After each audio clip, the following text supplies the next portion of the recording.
Welcome to the NAIA Spotlight. I'm Coach Gene Clemens. I am joined today by Middle Georgia head coach Victor Hall. Coach, thank you. Hey, how you doing this morning? I'm doing well, man. You know, sun's out. I'm a little upset I didn't get that run in earlier. It's going to kill me sometime around 10 something when I run out there and it's 95 degrees. But other than that, everything is going well. Really appreciate you joining us. Wanted to have you on because I think your program is very unique. My spotlight has been to have NAIA programs on, and you're a program that plays a lot of NAIA competition, but you're not exactly an NAIA program in football. Can you just tell us a little bit about what your program is and how it works? Right now, we're considered a club football program. We play in the NCFA League, which is a club league, along with Columbus State, Fort Lauderdale. Gordon State just came in. Ole Miss just put in a team. So those are, the type of schools that we play. We want to go NAIA. Right now, I think the biggest thing is the Board of Regents have to vote us in and to do that. So I don't know how much the university is pushing for it or not. I just know that I've changed the program since I've been here since 2017, and we have probably outgrown the league. For say, when I first got here, we had maybe 22, 24 kids. Now I'm up between 60 to 100 kids. So I think we kind of outgrowing the program. And so you play a lot of NAIA competition, and clearly, obviously, they're at an advantage because they're able to recruit more kids. They have an ability to give out more aid than you can give out at this time. But you've been able to be competitive against those programs. How do you think?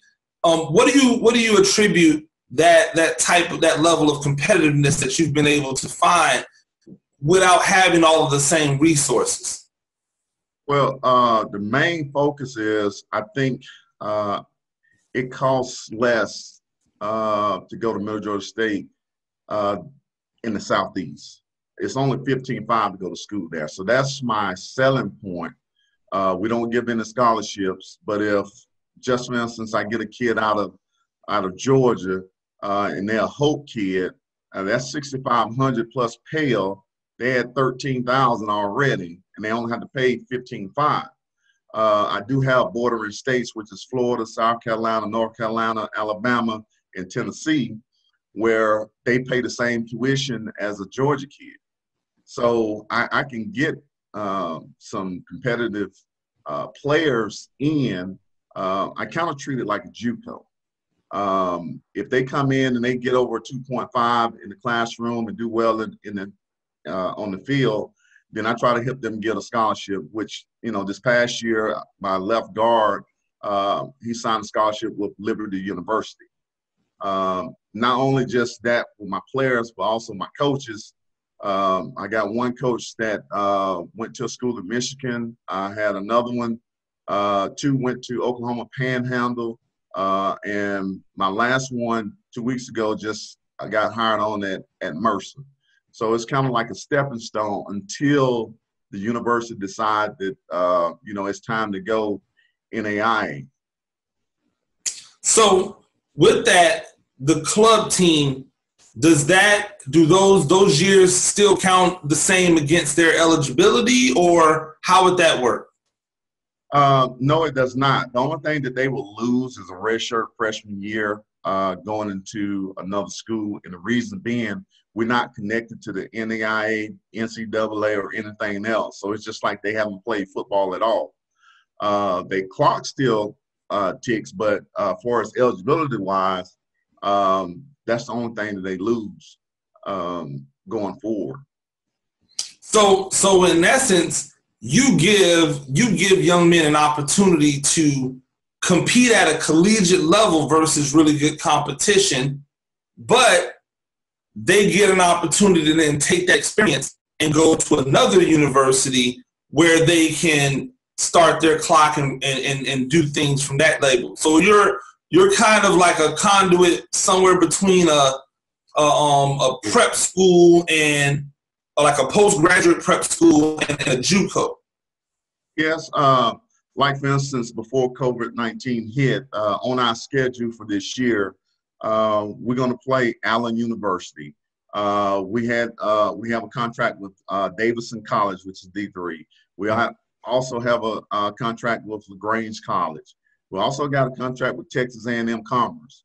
So you put that in effect, that gives us the great competition. If these guys say that they was that type of caliber coming out of high school, then we're going to find out, because we're going to play against those caliber type teams. 2 years ago, we went to Wisconsin Whitewater. It was a bad ending, but we competed.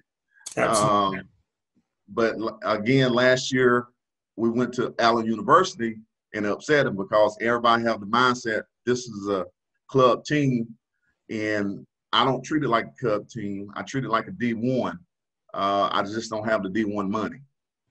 Absolutely, and that's a great thing. So when these young men come to you and they say, hey, I want to play D2 ball, or I want to play 1AA ball, they can send a college coach film versus college competition, as opposed to them playing against high school competition or against some type of prep school competition. They're sending them competition versus collegiate young men who are doing it right now. That's an obvious advantage for them in the recruiting game.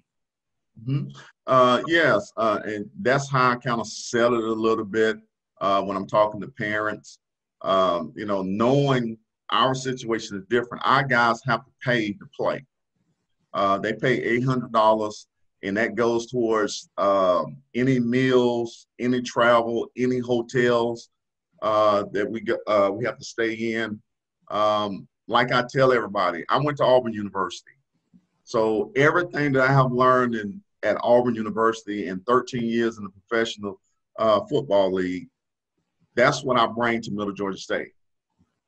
The intangibles, the things that they didn't have set. For instance, they didn't have study hall. They didn't have tutors. They didn't have curfew. Those are all the little things that I bring there. And then bridging that with the community, going out and doing things at different churches, going out reading at different elementary schools. Those are things that I did when I was in college, and I know that it might help somebody back then to be a better person.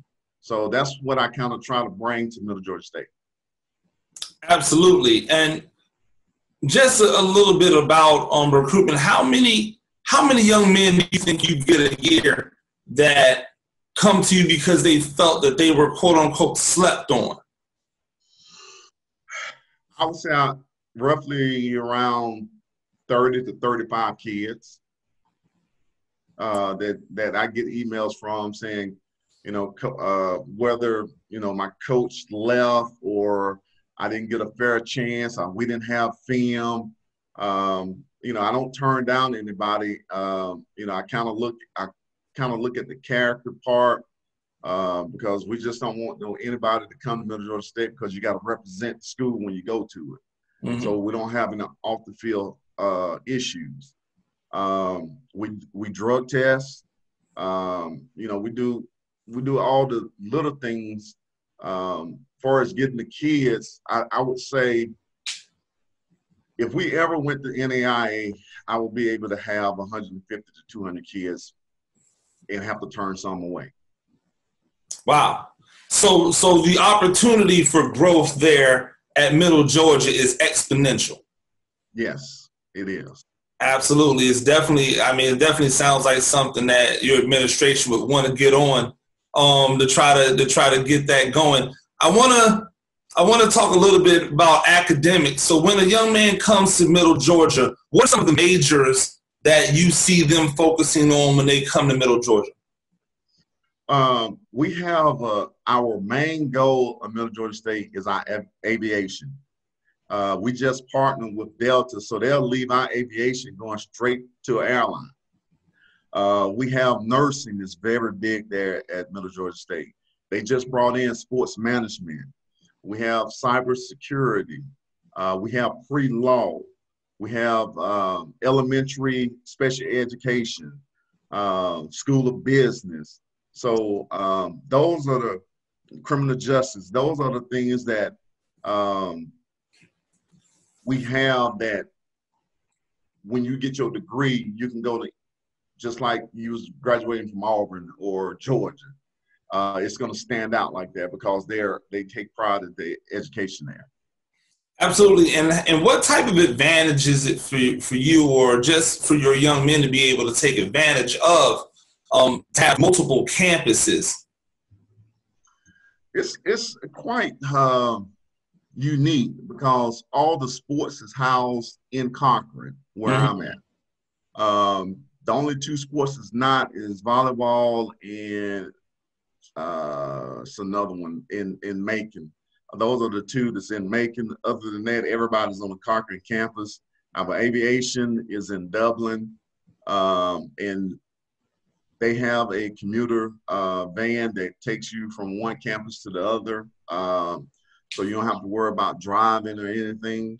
So they kind of, I mean, it's a good advantage. Even the online, you know, I have some guys that's taking up classes specifically that Macon only offers, that plays football. So they have to drive 45 minutes to me for practice. Yeah, and so I guess, you know, in a way, it's a gift and a curse because obviously they have access to local campuses. They get to kind of see different lifestyles, but then obviously, you know, sometimes they may have taken a trip in order to get to and from classes or any type of extracurricular things that they're doing with their academics. How about just the campus life? How has the campus life expanded over the last few years? I know they've done some things. Big at the Macon campus. Now they have started doing some renovation in the Cochran campus, redoing the library, redoing classrooms, redoing the cafeteria. You know, those type of things that when you come on campus and take the visit, it's going to be an eye opener. So they're doing some great things with the educational part of the program. Now, specifically to football, because I know all the young men want to know about type of offense, type of defense. They want to know if it fits them. They don't really understand it. It doesn't really matter. You're going to find a place to play. If you're a football player, you're going to play. What type of offense, what type of defense does your team normally lend itself to? Before I let anybody know the offensive defense, I tell all parents and players the story when I was at Auburn. I came in at Auburn as the #1 defensive end in the nation and #2 running back, and Emmitt Smith was #1. When I got to Auburn, after 2 weeks being there, Coach Dye asked me to come to his office. He wanted to talk to me, and I was like, okay. He's like, Victor, we're getting ready to move you to the offense side of the ball. And I'm looking at him like, you finna move him to the offense side of the ball. I'm the #1 defensive end in the nation. I could have went anywhere in the country. He said, you're too good of an athlete to be sitting on the sideline. He said, we want to move you to tight end. And I thought about it for a minute. I said, well, Coach Dye, if moving me to tight end is going to make us win, that's why I want to play. And I went on to be all SEC, All-American tight end at Auburn. That being said, I run a spread offense, fast pace. I'm trying to break the snap record that Auburn has for snapping the ball. Defensively, I live by the blitz and die by the blitz. You ain't gonna never know when it's coming, how many it's coming, but you got to get the ball off. So all the guys that may think that they play they're that guy at their high school and they play this one position, they might fit a different position when you get to college. That's what they have to understand the most. Most guys, now some guys are you strictly this position, that's it. Then you got some guys that's multiple position, can be good at whatever position they play in. They just got to fit in your program the right fit to make us win. And that's what I tell the kids. Don't get disgruntled. If I ask you, hey, we think it's best for you to play this position, and you've been playing this position all through high school, because now you're not in high school. You were that guy at that position, but everybody in college is that guy because you're there. Absolutely. I remember when I transferred to Arkansas Tech, go Wonder Boys. I went in and I played receiver, and I've been a receiver my entire life. And I went in to talk to the offensive line coach. And he's like, yeah, we're going to move you to tight end. I'm like, tight end, man, I never played tight end before. I'm a receiver. And he was like, look, we just moved the number 2 and the number 3 tight end to tackle. You are the last man on the totem pole at wide receiver right now. You can walk over here and be the number 2 tight end right now. I said, oh, I guess I'll take it then. It's like sometimes you just have to be willing to accept the position that gets you on the field to prove that you can do whatever it is that you want to do.